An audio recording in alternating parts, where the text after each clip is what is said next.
तो देखो सबसे जो राम थे, राम हमारे पूर्वज थे, हैं? अच्छा रावण भी पूर्वज था। तो देखो रावण आज भी कोई नाम रखता है क्या? रावण कोई नाम नहीं रखता है। और इसलिए नहीं रखता है कि रावण ने जो कृत्य किए वो खराब थे, वो समाज के लिए नुकसानदायक थे, इसलिए रावण को राक्षस कहा गया, वो दस्यु कहा गया उसे।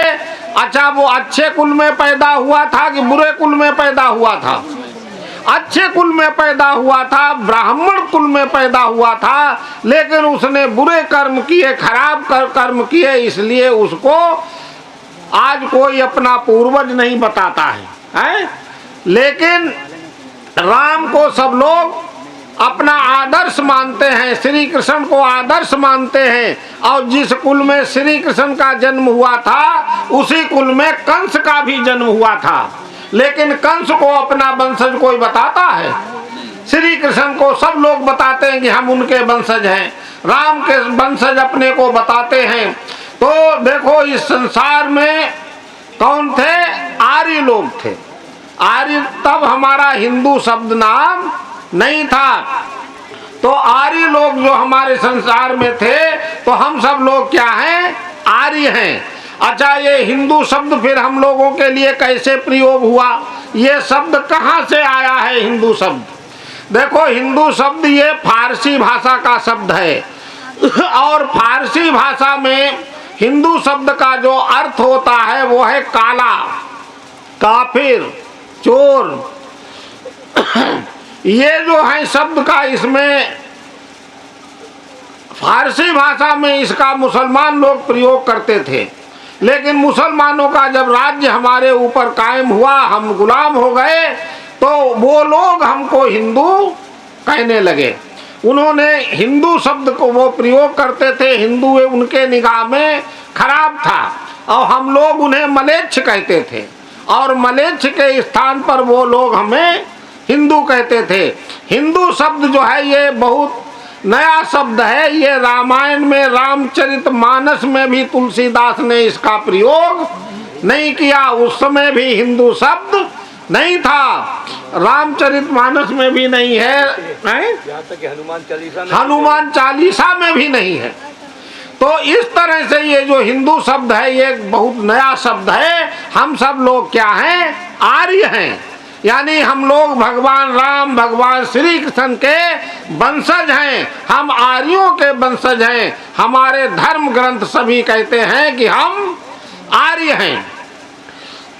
अच्छा, आर्य हैं तो हमारे चलन व्यवहार आचरण भी हमारे कैसे होने चाहिए? आर्यों की तरह होने चाहिए। और हिंदू शब्द जो है इसको बदल करके हम लोगों को आर्य शब्द का प्रयोग करना चाहिए। अच्छा, अब इस पर विचार करें कि हम लोगों का धर्म ग्रंथ क्या है। धर्म ग्रंथ अगर अभी हम आप लोगों से पूछें तो विभिन्न बताएंगे। अच्छा बताओ, धर्म ग्रंथ क्या है? हमारे धर्म ग्रंथ के नाम बताओ, कौन कौन से धर्म ग्रंथ हैं? बताओ, कोई भी धर्म ग्रंथ का नाम बताओ, पुस्तकें बताओ। है वेद के अलावा और गीता, भागवत और रामायण और महाभारत। अच्छा एक बात बताओ, गीता की रचना कब हुई? गीता की रचना स्पष्ट रूप से समझ लो, श्री कृष्ण ने अर्जुन को जो उपदेश दिया था उसको गीता कहा गया है, और वेद व्यास जी ने उन विचारों को अपनी भाषा में हम सब लोगों के समक्ष प्रकट किया। तो इसका मतलब है कि गीता श्री कृष्ण से पहले नहीं थी। अच्छा, राम का जन्म श्री कृष्ण से पहले हुआ था, तो राम का जन्म जिस समय हुआ था उस समय गीता नहीं थी। तो धर्म ग्रंथ का तब होगा, मनुष्य की सृष्टि इससे पहले थी। तो ज्ञान कब देगा परमात्मा? बीच में ज्ञान को उतारेगा नहीं। तो इसी तरह से अन्य पुस्तकों पर भी विचार कर लो। मुसलमान कहते हैं कि धार्मिक ग्रंथ हमारा कुरान है, ईसाई कहते हमारा धर्म ग्रंथ बाइबिल है। अच्छा, ईसा मसीह से पहले दुनिया में कहीं पर भी कोई ईसाई नहीं था। अच्छा, तो जब ईसाई नहीं था तो ये धर्म ग्रंथ कैसे हुआ? मनुष्य उस समय भी था। इस मनुष्य को और इस संसार को बनाने वाला कौन है? परमात्मा। कौन है? किसने इन सबको बनाया है? उस एक परमपिता परमात्मा ने इन सबको बनाया है। और जिस समय उन्होंने बनाया है परमात्मा ने, उसी समय मनुष्य को ज्ञान दिया। भाई, धर्म पुस्तक कौन हो सकती है? जब मनुष्य को परमात्मा ने पैदा किया, उसी समय उसको ज्ञान दिया। जिस तरह से हम लोग इंजन खरीदने जाते हैं, कार खरीदने जाते हैं, टेलीफोन खरीदने जाते हैं, तो जो बुकलेट जो मिलती है उसको संचालित करने का तरीका जिसमें लिखा होता है, वो क्या जब खरीद ले आते हैं उसके साल 2 साल बाद मिलती है या उसके साथ मिलती है? उसके साथ मिलती है। तो वो जो पुस्तक है वो उसके साथ जब मिलती है, तो परमात्मा ने जब सृष्टि की रचना की है, तो रचना करते समय ही परमात्मा ने उनको ज्ञान की भी एक पुस्तक दी है जिसका नाम वेद है। वेद ही पूरी दुनिया में सबसे पहले, सबसे प्राचीनतम पुस्तक है। हमारे जो कई सिद्धांत ऐसे हैं जिन्हें मुसलमान, ईसाई, सारी दुनिया में सबसे ज्यादा संख्या ईसाइयों की है। दूसरे नंबर पर संख्या किसकी है? मुसलमानों की। लेकिन फिर भी इन सब ने माना है कि संसार की सबसे प्राचीनतम पुस्तक ऋग्वेद है। और इन्होंने हमारे और बहुत चीजें मानी हैं कि ओम परमात्मा का निज नाम है। यह सांप्रदायिक नहीं है। ओम नाम जो है कैसा है? यह सांप्रदायिक नाम नहीं है। ओम परमात्मा का निज नाम है। और अभिवादन क्या है? अभिवादन नमस्ते है। इस पूरी दुनिया ने इसको स्वीकार किया है। अभी कोरोना काल जब चला था तो सभी सब पूरे विश्व के सब राष्ट्रों ने कहा सबसे कि नमस्ते करो। अभिवादन क्या है? नमस्ते, हाथ जोड़ करके नमस्ते करो। ये सभ्यता किसकी है? ये आर्यों के सिद्धांत हैं जो पूरी दुनिया में चढ़ करके सिर पर बोलते हैं। अब ये बात आती है कि हम इस बात से सब लोगों को संतुष्ट होना चाहिए कि हम क्या हैं? हम आर्य हैं।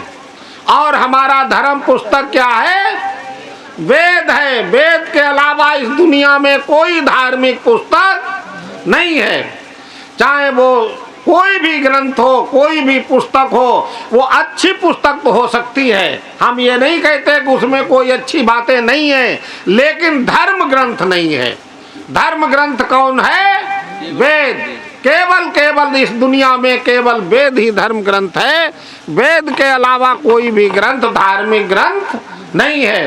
अन्य ग्रंथ अच्छे हो सकते हैं, इसके बारे में नहीं कहा जा सकता, लेकिन धर्म की बात उसमें उतनी नहीं होगी जितनी वेद में है। क्योंकि कुछ अंश वेदों के भी लिए गए हैं। जैसे हमारी गीता है, वेद में जो त्रैतवाद की बात कही गई है कि जीवात्मा, परमात्मा और प्रकृति, ये 3 चीजें अनादि हैं, इनकी व्याख्या गीता में की गई है।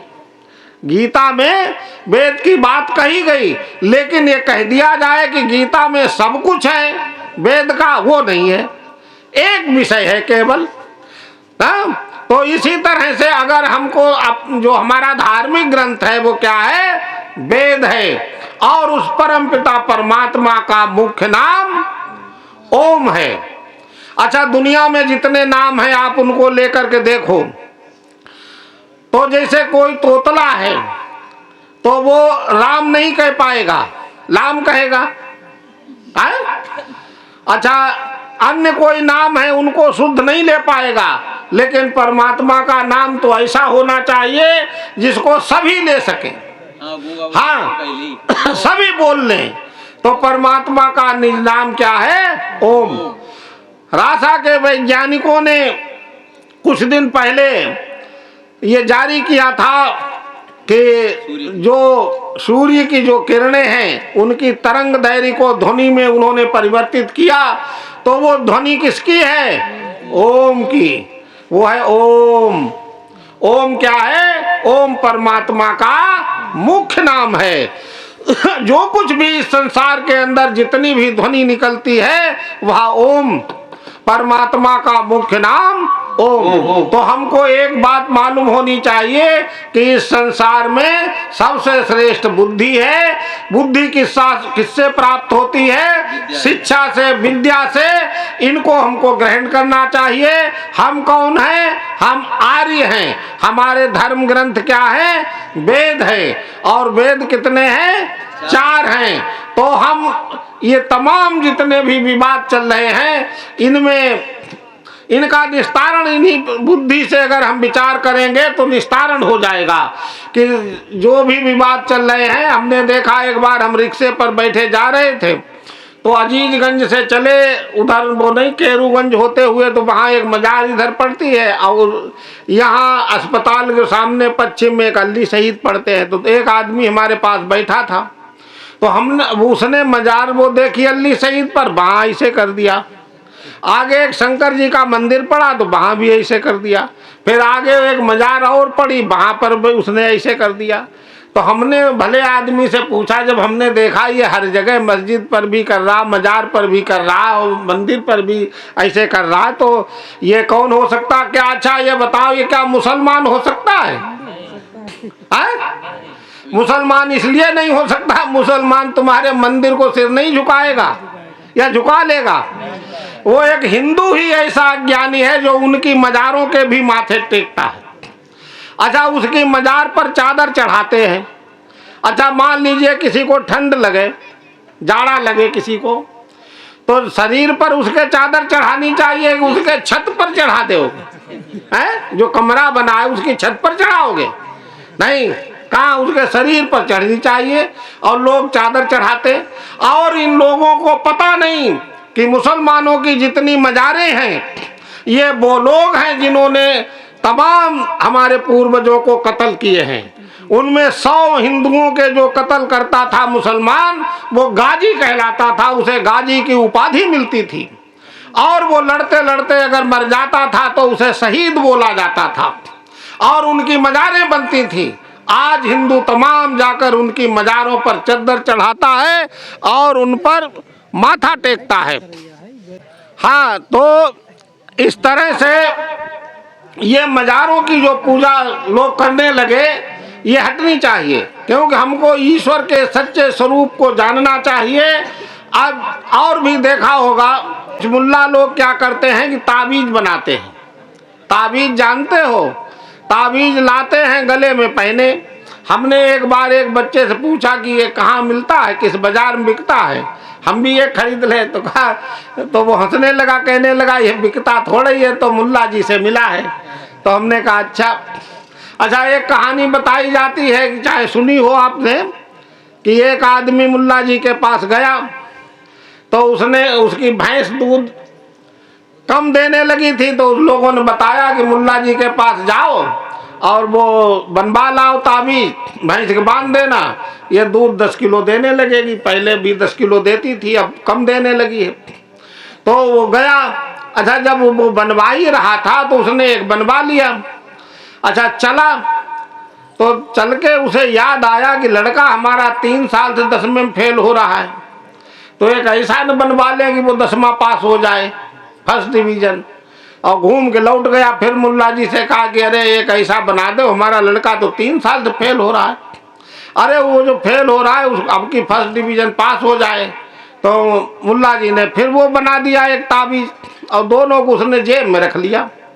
और जेब में रख के वो चला आ रहा था। और जब चला आ रहा था, रास्ते में एक आर्य समाजी मिले, उन्होंने नमस्ते किया। भाई पूछा कहाँ गए थे, तो उन्होंने कहा गए क्या थे, ये उसने सब बात बताई कि हम भैंस को हमारी कम दूध देने लगी तो उसके लिए ताबीज बनवा लाए, लड़का फेल हो जाता था उसके पास होने के लिए बनवा लाए। तो उन्होंने कहा तो बहुत अच्छा किया, देखें कैसे हैं। अब वो जो देखे तो दोनों एक जैसे थे। उन्होंने कहा एक बात हमारी मान लेना कि क्या, कहीं ऐसा करना कि इन्हें गलत न बंध जाए, कहीं ऐसा न हो कि लड़का 10 किलो दूध देने लगे हैं और भैंस 10वां फर्स्ट डिवीजन पास हो जाए। अब वो असमंजस में पड़ा। अब वो बार बार उनको देखे कि इनमें कौन सा है ना। अब वो तो बने एक ही जैसे थे, तो उसने सोचा कहीं धोखा हो गया, कहीं उल्टे बंध गए और बदल के बंध गए तब तो नुकसान हो जाएगा, भैंस के 10वां पास होने से क्या फायदा होगा।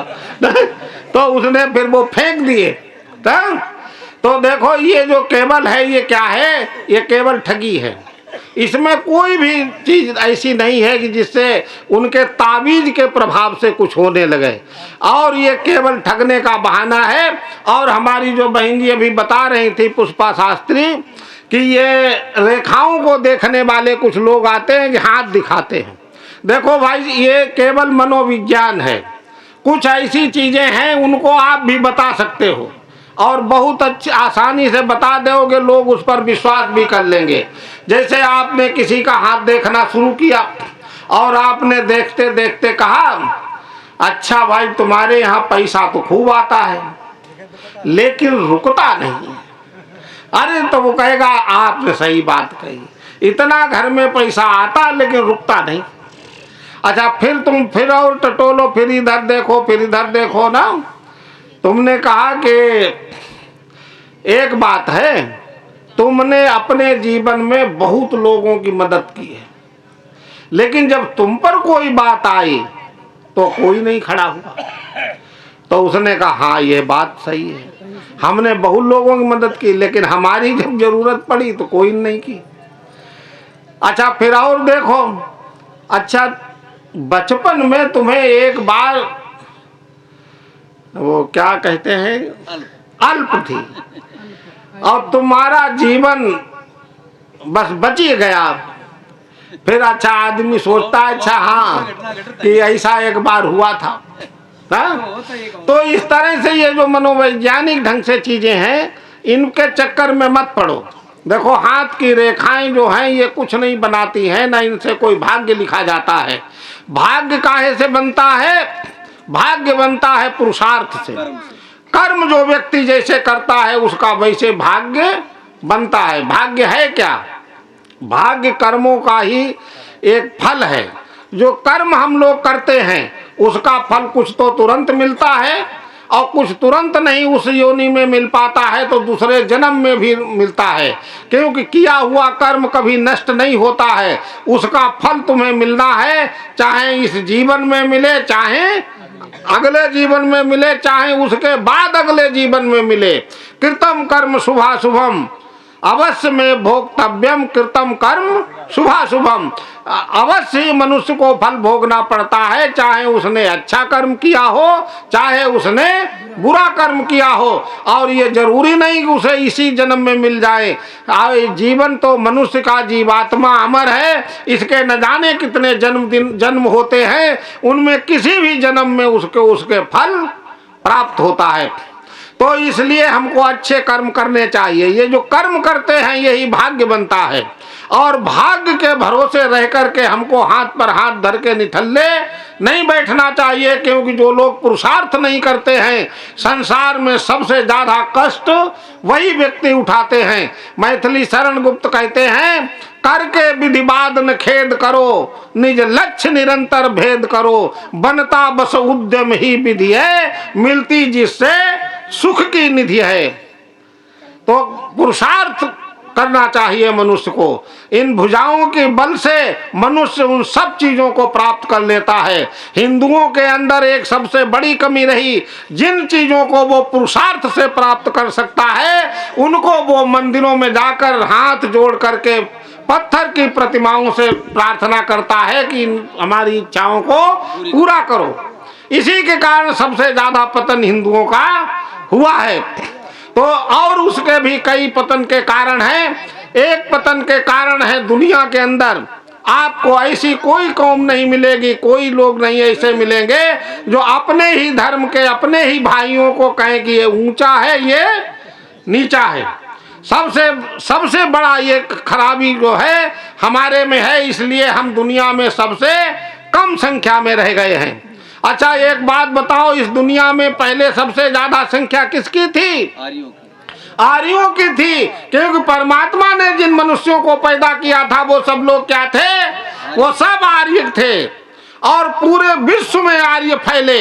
धीरे धीरे वो पूरे विश्व में गए, फिर उनका रहन सहन संस्कृति में बदलाव आया, तो कहीं वो यहूदी हो गए, कहीं वो पारसी हो गए, कहीं जैन हो गए, कहीं बौद्ध हो गए। इसी तरह से ये जितने भी लोग मत पंथ बने हैं, ये सब किससे बने हैं? आर्यों से ही बने हैं। आर्या ईश्वर पुत्रा, आर्य क्या है? ईश्वर पुत्र हैं। इसलिए हमको अपनी संस्कृति को ध्यान में रखना है, अपने जीवन को आगे बढ़ाना है, और ये पुरुषार्थ से ही हम लोग अपने जीवन को बढ़ा सकते हैं। बिना पुरुषार्थ किए अगर हम कामना करते हैं तो कुछ भी प्राप्त होने वाला नहीं है। और समाज को अगर हम संगठित करना चाहते हैं तो चाहे जिस कुल में पैदा हुआ हो, चाहे जिस घर में पैदा हुआ हो, कभी किसी को जन्म के आधार पर ऊंचा नीचा मत मानो। जो संस्कृति अपने ही भाइयों को कहती है कि ये नीचा है, ये ऊंचा है, वो संस्कृति कभी बढ़ नहीं सकती है। एक गांव की हम घटना बताएं कि एक मुस्लिम परिवार था, उसमें एक बूढ़ा था, एक बूढ़ी थी, और उस परिवार में ज्यादातर सवर्ण लोगों का रहन था, रहते थे। तो वो जो नहीं वो ये मतलब जिनको हम लोग शूद्र कहते हैं या हरिजन कहते हैं, इस कौम के बूढ़ा बुढ़िया उसमें रहते थे। तो उनको कुएं का पानी नहीं वो भरने देते थे। उनका कुआं जो था वो दूर था, उनका कुआं दूर था। तो बूढ़ा वहां से पानी भर के ले आता था, दोनों पीते थे, खाना बनाते थे। ऐसा हुआ कि थोड़े दिन के बाद वो बूढ़ा खत्म हो गया। जब खत्म हो गया तो केवल बूढ़ी बची। जब केवल बूढ़ी बची तो उसके सामने समस्या आई कि इतनी दूर से पानी कैसे लेने जाए। तो उसने वहां के लोगों के हाथ जोड़े, कहा हमको अपने इस कुएं से पानी भर देने दिया करो। तो उन्होंने कहा नहीं, तुम्हारा कुआं अलग है, पानी इसमें नहीं भरने देंगे।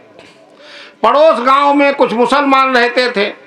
उस बूढ़ी ने उन मुसलमानों से कहा कि हमको ये पानी नहीं भरने देते हैं। तो उन्होंने कहा तुम मुसलमान हो जाओ, फिर देखो ये भरने देते कि नहीं। तो जब वो मुसलमान हो गई, जब मुसलमान हो गई तो गांव के पड़ोस के लेके लाठी आए, उन्होंने उसी का कुएं से पानी भरवाया जिसको लोग मना करते थे कि ये इसमें तुम कुआं में पानी नहीं भर सकती। तो देखो ये कितना अंतर था। जो हमारी संस्कृति को मानते हैं, हमारे भगवान राम को राम मानते हैं, गंगा को गंगा मैया मानते हैं और पूजा करते हैं, तो हम उन्हें कहते हैं कि ये छूत हैं, ये पानी नहीं कुआं से भर सकते हैं, ये चारपाई पे नहीं बैठ सकते हैं, ये वेद नहीं पढ़ सकते हैं, ये मंत्र नहीं बोल सकते हैं। और जो दूसरे हैं, जब वही इधर की कटा के इधर रखा लेता है तब वो पानी भी भरता है, चारपाई पर भी बैठता है। तो ये किसकी कमी रही? ये हम लोगों की कमी रही। इसीलिए दुनिया में सबसे संख्या आज कम हमारी हो रही है। ये जो पाकिस्तान बना, इसमें क्या ये सब मुसलमान थे पहले? हमारे देश में आज 1 करोड़ से ऊपर मुसलमान है। ये कहाँ से आया? ये क्या बाहर से आया हुआ है? सब यहीं से बदला हुआ है। तो ये क्यों बदला? ये केवल हमारी कमी से बदला है। इसलिए हमको अपने देश की रक्षा करनी है, राष्ट्र की सुरक्षा करनी है, तो हमें अपनी इन चीज़ों को समझना पड़ेगा। तो फिर हम दो राय देते हैं कि हम सब संसार में सबसे बड़ी बुद्धि को प्राप्त करने का साधन शिक्षा, और हमारा धर्म ग्रंथ वेद, परमात्मा का मुख्य नाम ओम, और हम कौन हैं? आर्य हैं। और आर्य जो है आपस में कोई भी छुआछूत, ऊंच नीच नहीं, भेदभाव नहीं मानता है, सभी को बराबर का दर्जा देता है, सबको गले लगा करके चलता है। यही आर्यों की संस्कृति है। भगवान राम ने भी जब रावण पर युद्ध किया था तो उन्होंने में सब बानर और शिविर सबको ले गए। और राणा प्रताप ने भी जब मुगलों से युद्ध किया था तो मालूम उनके पास कोई राजा मदद के लिए गया था? कोई राजा नहीं। राजा तो सब तलबे चाट रहे थे अकबर के। मदद में कौन गए थे? सब कोल भील उन्हीं की सेना गई थी मदद में। तो इसलिए हम सब लोगों को चाहिए कि हम जो बिछुड़े लोग हैं, दबे कुचले लोग हैं, इन सबको गले से लगा करके चलें और एक ऐसे समाज की संरचना करें जिसमें हमारा संगठन मजबूत बने, हमारा राष्ट्र मजबूत बने, हम मजबूत बने और जिससे हमारा अच्छा राष्ट्र बने, देश बढ़िया बने। इन्हीं बातों के साथ हम अपनी वाणी को विराम देते हैं। ओम शम। धन्यवाद। बहुत ही अच्छा आचार्य जी ने